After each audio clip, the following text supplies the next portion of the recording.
am not a lawyer. I'm not a career politician. I'm not a political science major. We already have two of those who are currently sitting in our city council right now.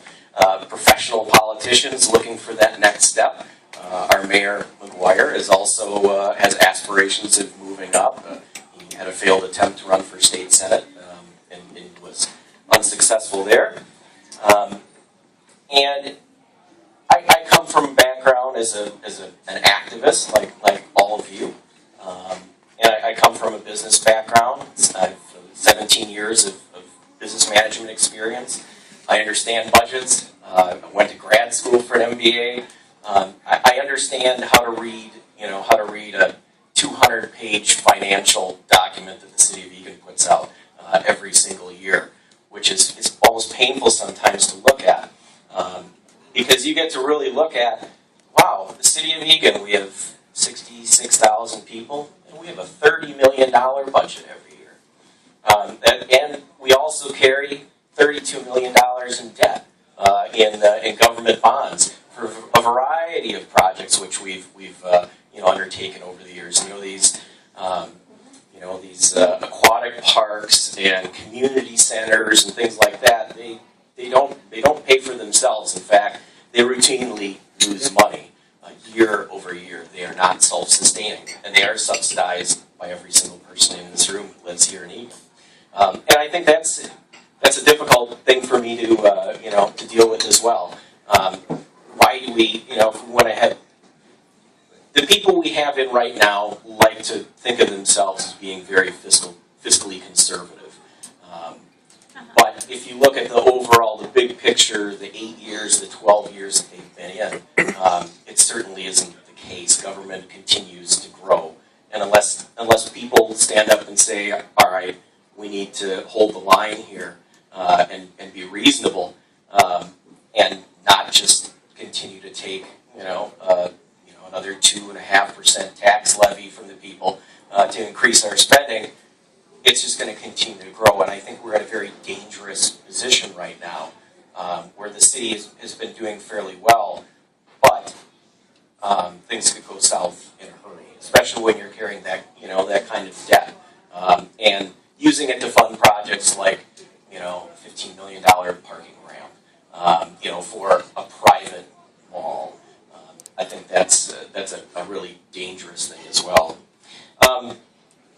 My core values, I'm a big believer, I actually did agree with, I think, everything that was up here of really what the Tea Party is about, free markets and things of that nature. Core value for me is property rights. That's probably the most important thing that a city council member can fight for. And the biggest abuse that we have here in Eagan, we just want to go back to our shopping mall, is in eminent domain. Eagan, all the way back in 1996, when they got together and started looking at a redevelopment plan for Cedarvale, one of the first things that was on the table is, well, there's a bunch of businesses here that haven't been doing so well. The area is kind of run down. We have a big plan. We have a big idea for what we'd like to do. We want to bring in a developer. But all these little business owners who are here are in the way. So we're going to try to buy them off and try to get them to accept, pennies on the dollar. But if they won't accept our bribe, we'll just throw them out. And ultimately, those cases went to the state Supreme Court. And the property owners, you can imagine what a auto repair place, they don't have that kind of money to be able to fight something in state Supreme Court. So eventually they just had to abandon that. And the city won. And the city will use eminent domain all the time. They don't really see that there is a sanctity of life, liberty, and property rights. They don't see that distinction that what you own is yours and it's not theirs for the taking if they want to put in a dog park or a bike trail. I think that's very dangerous. I think that goes against the core values of what this country was founded on. So that's a big thing for me. Abuses of eminent domain. Also, we have a very dysfunctional city government. A friend of mine, Ted Anderson, who used to have a business here in, actually multiple businesses here in Eagan. If any of you listen to the Jason Lewis show, his company that he owns produces that show. They used to be based here in Eagan. In 2006, he was looking for a home for his business, and he found a property right down on 13.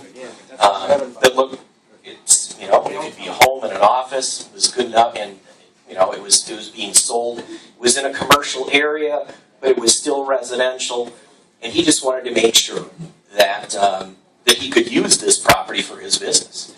So he went to the city, and they gave him a letter and saying, yes, they even outlined, you can use this property for you know, to run your businesses.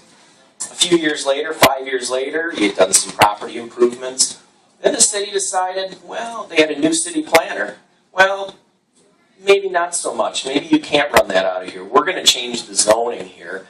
We're going to change your occupancy requirements, and you're now, we're changing your zoning. You now have to have a license to be in this building, which meant he was going to have to put in, this was a residential home that was changed into, you know, a big office that could hold 40, 50 people. So he's going to have to put an elevator. He was going to have to put in ADA bathrooms. The improvements that he'd have to make on a $650,000 piece of property were $500,000. Then, and he tried to work with the city on it, and the city planner and the regulators and the powers that be weren't, you know, they weren't interested. They just kept on sending him letters and threatening him, and then they just gave him, charged him with 11 misdemeanors and told him he needed to vacate his own property, which he ended up having to do. And he bought a building down in Burnsville and moved his business there. Now his building sits vacant, unusable, because you have to have an occupancy license to be able to, you know, use it as a business. So now it just sits empty. You know, probably a $700,000 property that is completely unusable, completely unsellable, and you know, the last time I talked to him, he said, "Well, I don't know, maybe I'll just donate it. You know, donate to the city for something." Because you know, and the city isn't collecting any, any real taxes on it. Dakota County, the assessor said, "Well, it's not even, can't even occupy the building, so we can't really charge you for it." So you as the taxpayer, you know, that's money that isn't being used in property taxes here. Another issue for me is to eliminate anti-business and anti-individual ordinances and licensing. On my, I have a Facebook page, obviously, for the campaign. This week, next week, I've been looking through all of Eagan's ordinances that we have. And a lot of them are just, you know, we have ridiculous ordinances. We have laws for everything. We have laws governing paintball facilities, you know, paintball games, which we don't have any in Eagan, by the way. We have laws regulating dance halls. If you want to open up a dance hall and get a license for, you know, to open up a dance hall, which, you know, if there weren't dance halls, I probably wouldn't be here today because that's where my grandparents met, you know, a long time ago. That was definitely something that happened over the generations. They have laws that the city can regulate the days and the hours that said dance halls can be open, and you have to keep the lights up. And you know, there's just a lot of ridiculous ordinances, ridiculous laws that are out there. If you're a person like me who likes to put their trash down at the end of the driveway the night before it gets picked up because you know they might come at 6 o'clock, you're a criminal. You're all criminals if you do that. We have between 6 o'clock in the morning and 6 o'clock at night. You better take those trash cans back inside, away from the view of the public, or put them in your garage. You can't store them outside. That's against the law. So what we have is we have a government that has decided that it wants to dictate exactly what you can do with your property. Do you want to raise bees? No, not in Eagan. One of the very first reasons that I got involved in city politics was I went to a hearing with a bunch of people who wanted to raise backyard chickens. You know, when my mom grew up in the city of Milwaukee, everybody had chickens in their backyard. In fact, the government encouraged people to be self-sustaining, and I think it's a great thing. And these little fights have happened in the city of St. Paul. You've always been able to keep a couple of chickens. Well, yeah, okay, the city council, they listened and they kind of made fun of the people who were there and thought they were kind of cute that, they wanted to come and have some chickens in their backyard. And they eventually said, okay, we're gonna, we'll allow it. And then they came back with the regulations, about 2 pages worth of regulations on how you keep backyard chickens. And $50 a year, and the police have to come and inspect your coop to make sure it's in compliance, and the building material has to match what your house looks like, and the setbacks from the property, and you can't butcher a chicken in your yard either. And, it's ridiculous. Even a minor thing that might be good, a small token for individual liberty, and they have to screw it up by putting a massive amount of control on it. Really, I'm going to have the police come by and check to see that my chicken coop is in good order. I think it's ridiculous, and it's a big waste of resources. I mean, we have if we talk about the fact that we only have talking about fire department, we only have like 5 or 6 full-time fire department employees in the city.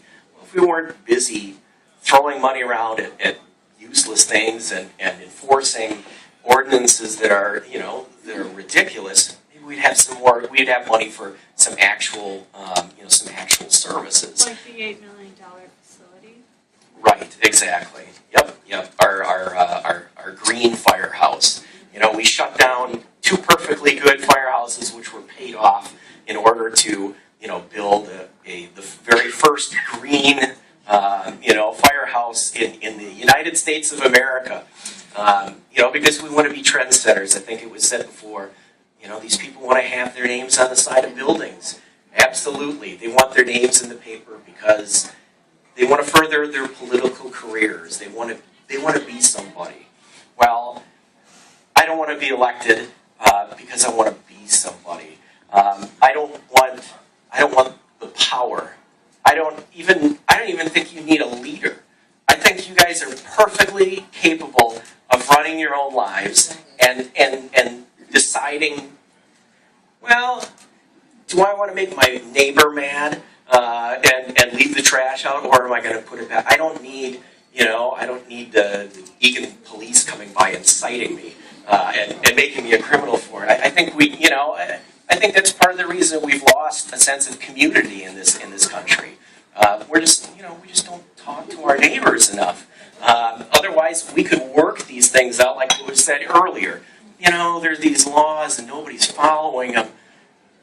Well, maybe the laws aren't good. They're just not relevant anymore. And I think we need to do a lot more of getting rid of some of these ordinances, which just go against the notion of a free country. I think I'm pretty much out of time at this point. So, in conclusion, August, we have 27 days until the primary. And we have 2 seats up in Eagan, and we have 5 people running, and we can only have 4 for the, because, choice and free choice, because we have to because people can't choose 5 or 6 or 7 candidates. We got to whittle it down to 4, because, that would be too much, for people to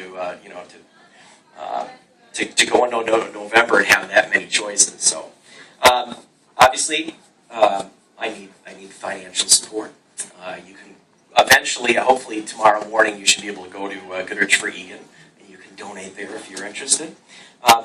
For me, you don't have to worry about the way I'm going to vote if I'm elected. I would only serve one term, and I can guarantee you that the Democrats, there would be no way they would allow me to have a second term. I would be seen as an enemy of of that group of the nanny state kind of people. Yes, challenging every dollar spent, and I would promise in front of this group and any other that I would never vote to take away property, never vote for any spending increases, and I would never vote for any ordinance which would make you a criminal. Because I don't believe it.